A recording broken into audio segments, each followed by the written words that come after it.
Hello friends, हरे कृष्णा। कैसे हो आप सब? गाइस, आज हम लोग बात करेंगे देवोत्थान एकादशी को लेकर, जिसका और एक नाम है विष्णु प्रबोधनी एकादशी। ये प्रबोधनी जो एकादशी है, ये अपने आप में काफ़ी ज़्यादा महत्वपूर्ण है। क्यों महत्वपूर्ण है? हम सभी को क्यों उसका उपवास, व्रत, विधान, पूजन एवं पाठ आदि करना चाहिए?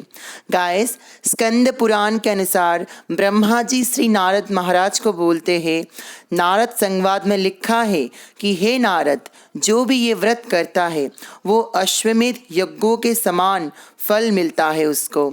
हजार पाप, सहस्त्र पाप भी उसका नष्ट हो जाता है जो इस दिन भगवान विष्णु के चरणों में एक तुलसी का पत्ता अर्पण करता है। तो गाइस, हम सभी को स्कंद पुराण के अनुसार इस दिन व्रत, उपवास एवं विष्णु पूजन तो अवश्य ही करना चाहिए। गाइस, इस बार कब पड़ रहा है? 2022 में जो देवोत्थान एकादशी पड़ रहा है वो पड़ रहा है दिन गुरुवार को। एकादशी तिथि आरंभ हो रहा है गुरुवार शाम को 7:30 बजे से और एकादशी तिथि का अंत हो जाएगा शुक्रवार के दिन शाम को 6:08 पर। हम सभी को जो पूजन, व्रत, उपवास आदि करना है वो शुक्रवार के दिन ही पालन करना है। गाइस, आप शुक्रवार के दिन व्रत करो और जो भी व्रत रखोगे उनको गुरुवार की रात्रिकाल से ही कठोर नियमों का पालन करना होता है। गाइस, नियम कुछ भी नहीं है, बहुत सिंपल नियम है, ध्यानपूर्वक सुनिए, हम बोल रहे हैं आपको। गुरुवार के रात्रि काल से आपको मत्स्य, मांस का आहार, जो भी चिकन, नॉनवेज आदि खाते हैं उनको सेवन नहीं करना है, ड्रिंक्स नहीं करना है, जो कपल्स से उनको शारीरिक कोई भी संबंध नहीं बनाना है।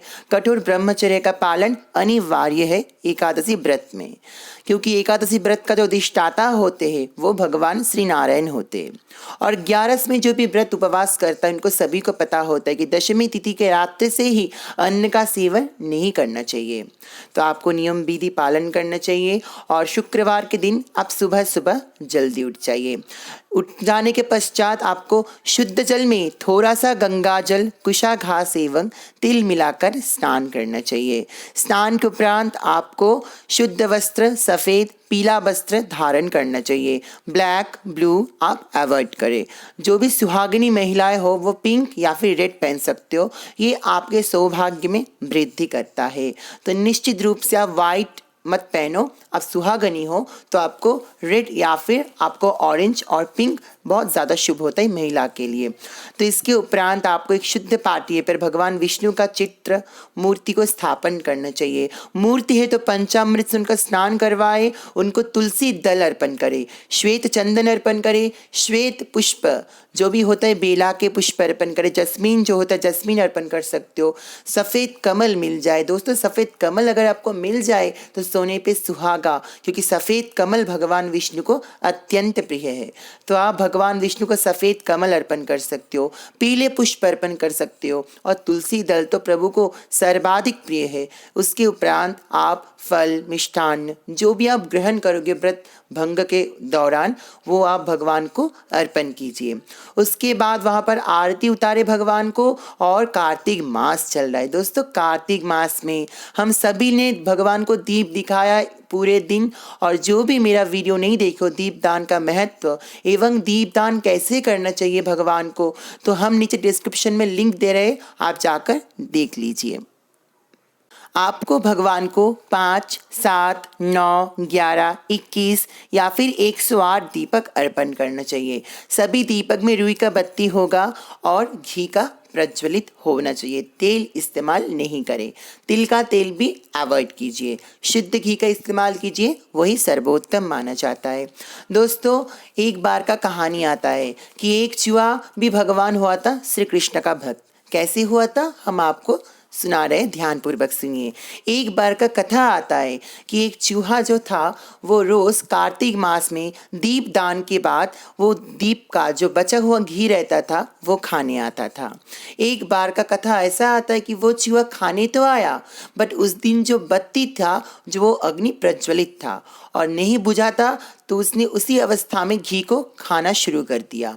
खाते खाते जो बत्ती था वो उसके मुंह में लग गया और अग्नि प्रज्वलित होने के दौरान उसका पूरा मुंह जल गया और उसको जलन होने के लिए उसका मुंह जो था वो कष्ट में था। आपको समझ पा रहे हो, किसी का अगर आपका कोई भी मुंह जल जाए तो कितना कष्ट होगा।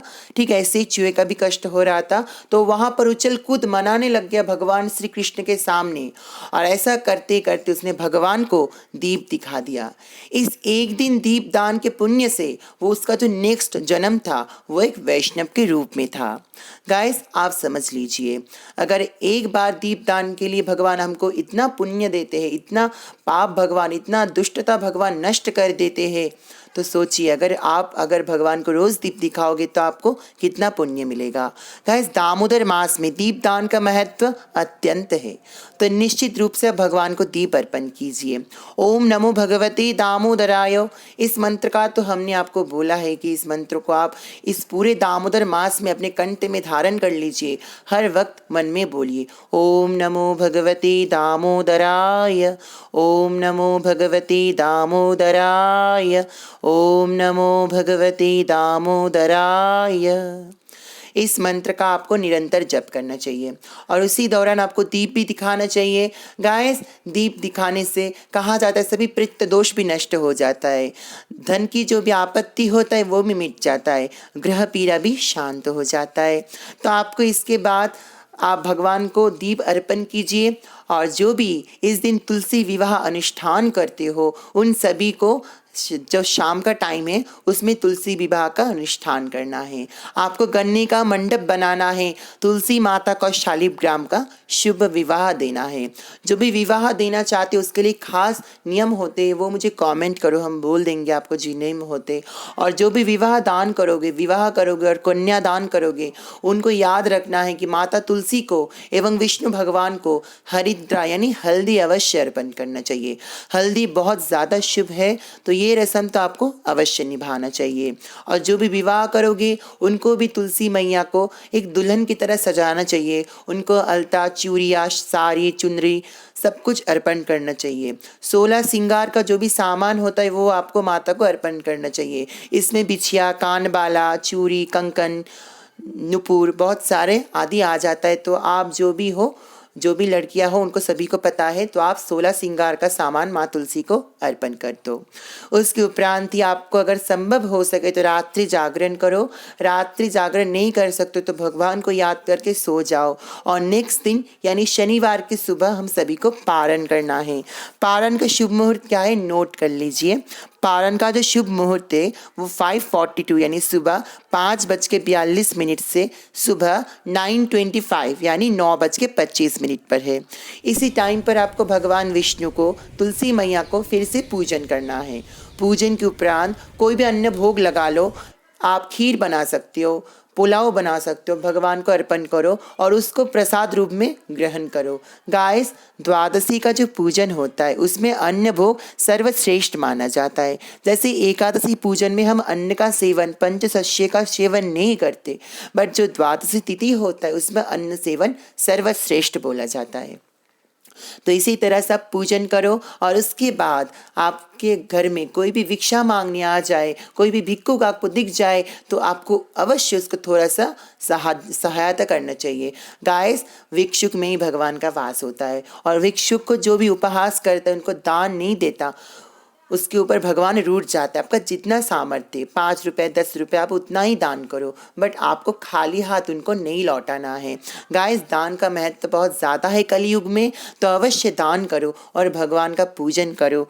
ऐसे ही अगर जो भी व्रत को पालन करोगे, भगवान श्री कृष्ण स्वयं अपने श्रीमुख से बोलते हैं कि उस व्यक्ति को 1000 अश्वमेध यज्ञ का समान फल मिलता है। वो व्यक्ति ऐश्वर्यवान, प्राज्ञावान, राज्य एवं समस्त सुखों को प्राप्त करता है। उसके जीवन में आ रहा पर्वत के प्रमाण पाप राशि भी दूरीभूत हो जाता है जो भी इस व्रत को धारण करता है।